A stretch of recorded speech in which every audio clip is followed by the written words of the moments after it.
Махаббат хикаялары 3 бөлім 2 видео. Я, шындығында да солай, күнде күнара таңсық маған келіп тұратын болды. Қыздармен танысып алған.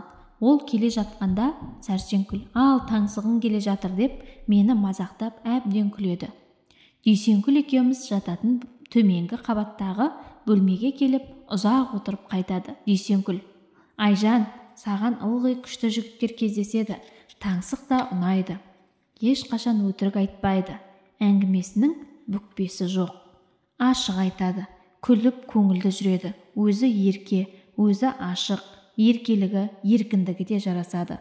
Қолы ашық, үнемі құр келмейді. Қалтасы толы шоколад. Өзі де жейді, бізге де жегізеді.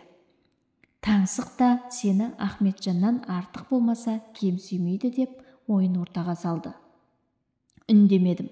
Бірақ Ахметжанның іште сақтап, көзбен, көңілмен, іс-әрекетпен түсіндіріп, сүйсіндіре білетін сыршыл мінездері тартатын сияқты.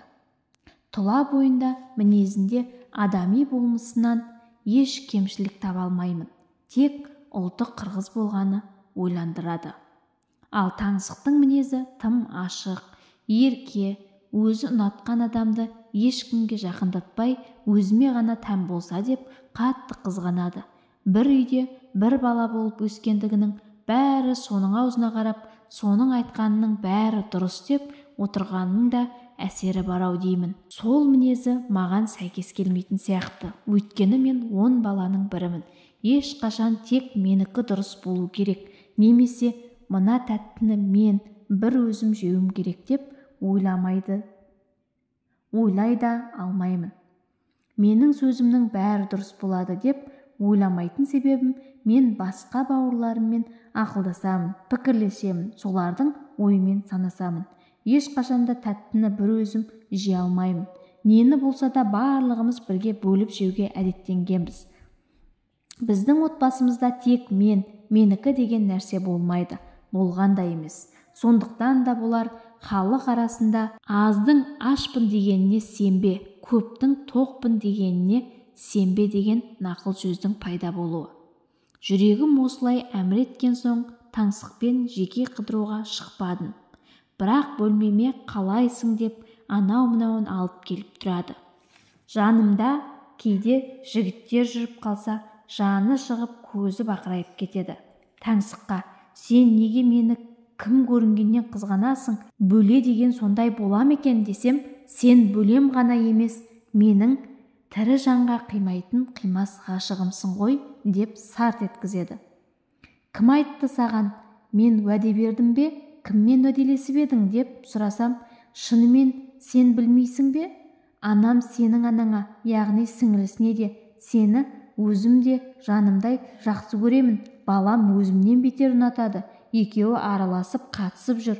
Өзім де Айжанға үйге келгенде өтініш айттым. Қызыңды маған бер деп сұрапты.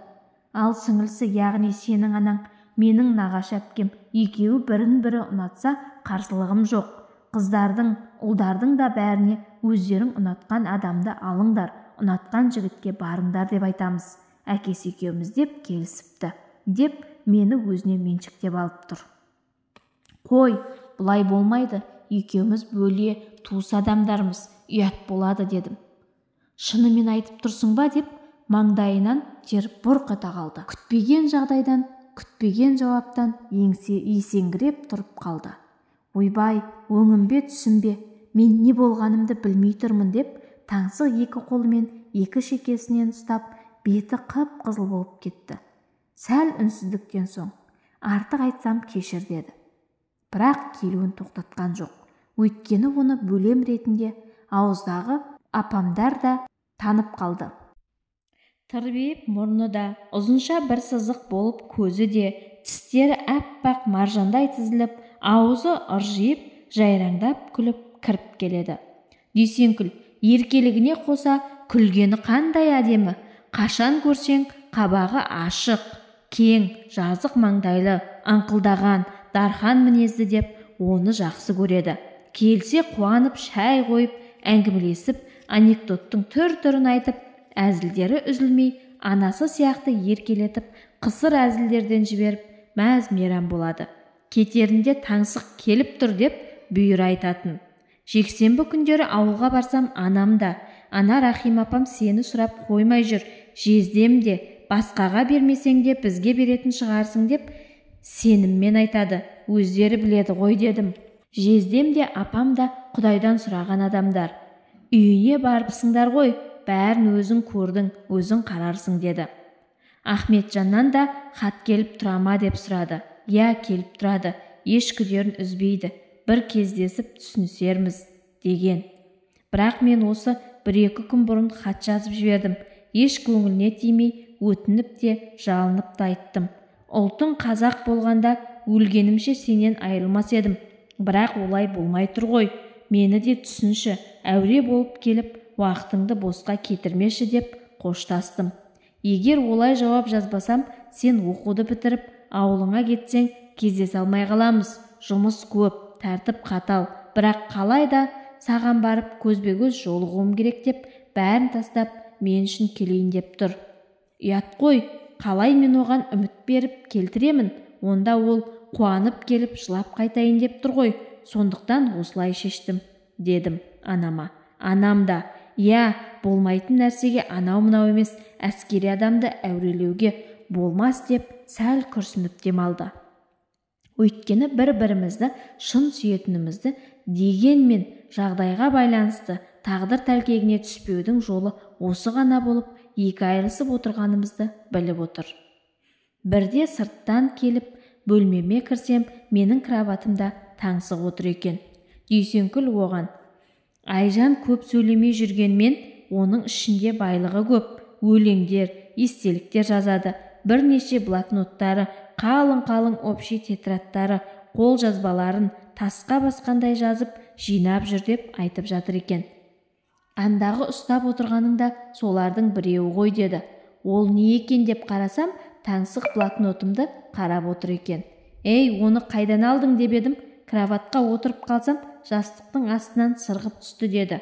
Мен ештеңе көрмесем де, әр сөзінен, әнінен, биінен, сезімінен жаңағы Дүйсенкүл айтқан байлықтары бар екенін, тұла бойы тұнып тұрған білім, өнер, албырт сезім, өте алғыр, көрген нәрсесін қалт жібермейтін, аңшы сияқты көргенін ойына түйіп алатын аса сезімтал екенін сезетінмін, деді таңсық. Таңсық келіп тұрады. Келгенімен қоймай, оқу бітейін деп жатыр. Үйдегілерге келін керек болып тұр деп, оқта-текте айтып қояды. Ахметжан осылай бір сөз айтса, бойымды сезім билейтін. Ал таңсық айтса, неге екені белгісіз, еш мән бермеймін. Ол да сол салқындығыма қарап, үнсіз ойланып тұрады. Емтихандар тапсыру басталуға жақындап келеді. Таңсық күнде келетін болды. Келген сайын, енді біршама уақыттан кейін бәріміз жан-жаққа кетеміз бе? Шынымен уақыттың зымырап өте шыққаны ма? Деп өзіне өзі сұрақ қойып, енді қалай жақындасам екен, енді тездетпесем кешігіп қаламын-ау деген ойларға жауап іздеп тұрғандай күй кешіп тұрады. Бір келгенде не де болса тәуекел етіп, бар күшін жинап, иығын, кеудесін сәл тіктеп, ойда жоқта Құдай сенің блокнотыңмен танысуды маған бұйыртыпты. Көрдім, оқыдым. Дүйсенкүл рұқсат берді деп сөзін бастады. Сен керемет ақынсың. Жаның, жүрегіңмен ақынжанды адамсың. Ақынжанды адамға табиғат та әсер етеді. Табиғатты көрсетейін десем, әйтеуір сылтау айтып шықпайсың. Бүгін шығаласың ба? Тым болмаса мына общежитияны бір айналып келейікші, таза ауа жұтасың. Дала тамаша болып тұр деп өтінді. Дүйсенкүл: барсаңшы, жалынып тұр ғой бөлең, деді. Екеуміз далаға шықтық. Шындығында ауа райы керемет болып, түнгі аспан мүлгіп тұр еді. Сол жатақханаға жақын маңда қыдырып жүрдік. Таңсық әңгіме арасында өзінің оқта-текте айтатын әдетімен, үйдегілер маған үйлен деп жатыр. Еш қайсымыз, олар да, мен де сенен басқа ешкімді қаламаймыз. Ал сен мені жаныңа жақындатқың келмейтін сияқты қаша бересің. Бірақ бәрібір тартымдысың. Сол арамызда дистанция сақтап, ар ұятыңмен араласқаныңның өзі адамды ынтықтыра түседі. Дұрыс айтасың. Мен бөле ретінде араласып жүрмін. Ал сен басқаша. Оның үстіне деканымыз Кереев Мади ағай Дүйсенкүл екеумізді шақырып институтқа қалыңдар, осында ұстаз етіп аламыз деп ұсыныс айтты. Ойланып келеміз дедік. Қалғымыз келіп тұр. Мен үйдегілермен ақылдасамын. Дүйсенкүл Қалиханмен ақылдасады дедім. Олай болса біз әлі творчествомен айналысамыз. Алда әлі де көп арман, мақсаттар, ізденістер, тер төгетін жұмыстар, айлар мен жылдар жатыр деген сөз. Ал саған, көкем мен апам үшін келін әкелу керек. Ол кісілердің жалғыз перзентісің. Ертерек қызық көріп, келін жұмсап, рахатын көргілері келеді. Сондықтан сен өз жолыңды тауып, бақытты болғаныңды қалаймын. Маған ренжімеші. Біз туыстық қатысы бар адамдармыз. Екі апа, яғни бауырлар аман жүрсе, бір-бірімен араласпауы мүмкін емес. Бір-бірімізді көрмеуіміз мүмкін емес. Тағы қайталаймын, маған өкпелемеші деп, бетіне тіктеп қарасам, айдың жарығымен көзінің жасы моншақтар сияқты тізіліп, төменге үзіліп түсіп тұр екен. Қой, жылама, жігітте жылай ма екен деп, алғаш рет аяғаннан таңсықты өзім құшақтадым. Ол басын қисайтып, қолымен көзін басып, егіліп жылап тұр. Қойшы, жыламашы, енді болды ғой деп, арқасынан қағып, қалтасындағы орамалын алып, көзін сүрттім. Үнемі тап-таза, иіссудың иісі бұрқыраған бет орамалы қалтасында жүретін. Оны умаждамай, қатпарымен жайлап қана бетін сүртетін. Өте ұқыпты, көптің алдында өзін көрнекті ұстай біледі. Мен сенсіз қалай өмір сүремін деп, әлі жылап тұр. Сен қызықсың, осы өмірде менен басқа қыз жоқ па? Осындай жағдай болмау үшін мен сенің маған жақындауыңа, құшақтауыңа, сүюіңе ешқандай повод бергенім жоқ. Сен өзің содан ақ сезбейсің бе? Енді мен басқаша не істей аламын? Өткен аптада ғана менің әке-шешем, сенің көкең мен апаң бәрі әжемнің үйінде болды. Одан 4-еуі ауданға бірге қайтыпты. Күн ыстық болғандықтан сіздің үйге аялдап, шай ішіп алып, менің әке-шешем ауылға қайтыпты. Осындай туыстық болғандықтан сенімен араласпай, қалай сені қуып жібере аламын? Тоқтатшы жылағаныңды. Мен сені бұлай бос, жылауық деп ойлаған емеспін. Сен сырттай жігерлі көрінесің. Әлде мен сенің қандай екеніңді әлі білмеймін бе? Айтшы деп сұраулы пішінмен жауап күтіп бетіне қарадым. Жоқ, мен ешқашан жылаған емеспін. Өзің көріп жүрсің. Әке-шешем бәрін аузыма тосты. Не айтсам да мақұл көреді. Манап пен Мария да ауылдан қатынап, ауданда менімен бір класста оқығандықтан көбінесе біздің үйде болды. Олар да үнемі маған қамқоршы, мені қолдап жүретін. Мектепте апайлар біздің таңсықпай тігінші Рахима апамның баласы болған соң осындай ерекше болған, ерекше киінеді. Іс-шараларды жүргізгенде жайнап тұрады деп мені еркелетіп көтермелейді. Кластастарым да менімен ақылдасып, мені не айтады деп күтіп, барлық іс-шарада ұйымдастырушы, жүргізуші сайлап, өздері мені лидер жасап шығарды. Мен де аянған емеспін. Жаңа жылда бәрін үйге әкеліп, апама әртүрлі киімдер тіктіріп беремін. Көбісінің ақшасы болмайды. Апама сыбырлап, олардың ақшалары болмай тұр, тегін тігіп берші десем де, менің айтқаным заң болады.